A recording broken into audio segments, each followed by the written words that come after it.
Me do ago nenya selawe ago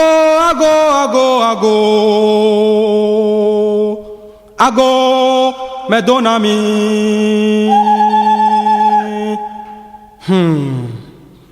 nyaglodi la ovenu ya gble me se kpo bede na ke be adesron de na dahwie me kpo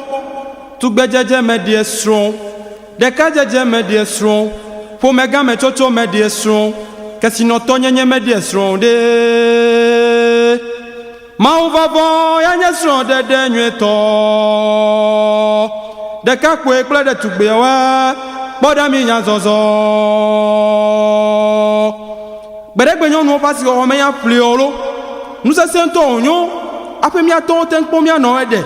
kake gbeko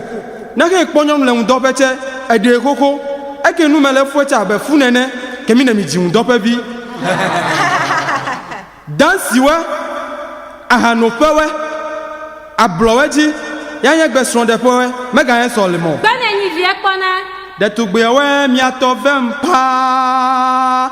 Etere jinyeji le gbegbe miawe nye no towe